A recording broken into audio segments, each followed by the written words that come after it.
As illustrious as both The Legend of Zelda and Final Fantasy have always been across their nearly 4 decades of spectacular existence, they had both begun to stagnate. They didn't drop in quality, but they stopped seeking new experiences and ideas, both becoming content with their original success instead of evolving to greater heights.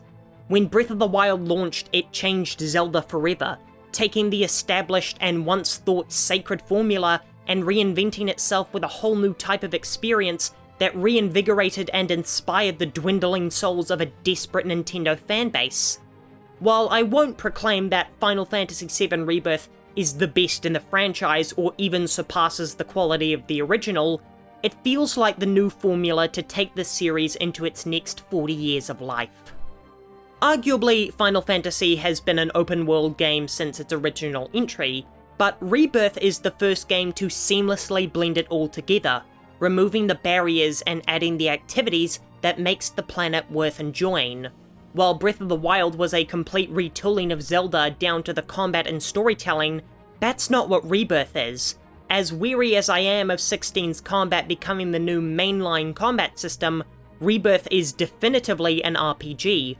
So how is it the Breath of the Wild of Final Fantasy? Because both Zelda and Final Fantasy had completely embraced linearity. While side activities were offered in both series, they were nothing more than a side distraction made for the completionist, not the casual player.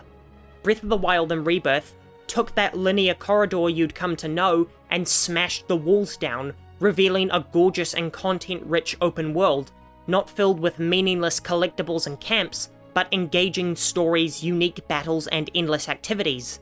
There's so much content on display that it's impossible not to get lost in the world and disregard the main plot for hours on end.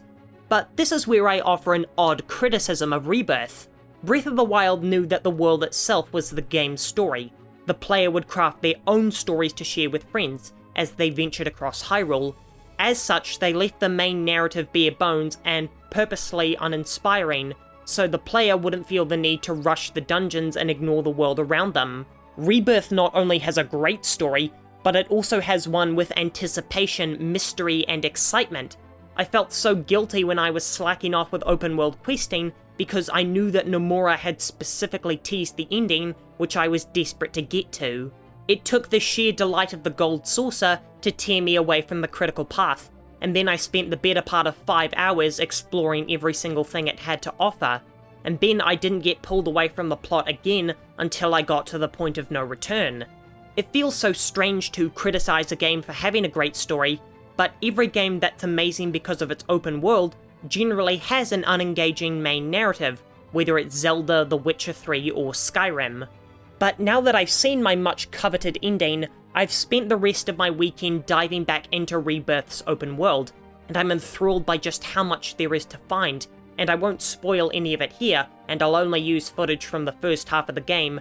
However, there's so much more out there beyond what I'm showing you. I will note that there is another significant difference between Rebirth and Breath of the Wild. Where Zelda packed its world with organic discovery, many people say that they found the world empty, but I think that's because they just weren't looking hard enough. But no one will accuse Rebirth of that, because it's not so much packed with things to find as it is with things to do. It would be ludicrous of Square to develop all these minigames and side activities and then obscure the players from finding them. So in a way, I could have titled this video, Final Fantasy VII Rebirth is the Like a Dragon of the franchise. But of course I lose the similarity of circumstance with Breath of the Wild, as what's impressive is how they both tore down the rigid formula they'd lived in and replaced it with a more vibrant open world. It strikes me just how appropriate this is for Rebirth, as we've just escaped the claustrophobic and suffocating air of Midgar, which is shrouded in the oppressive air of Shinra, and now that the story has moved beyond those walls, it's fitting for the gameplay to be so expansive to match this shift in setting.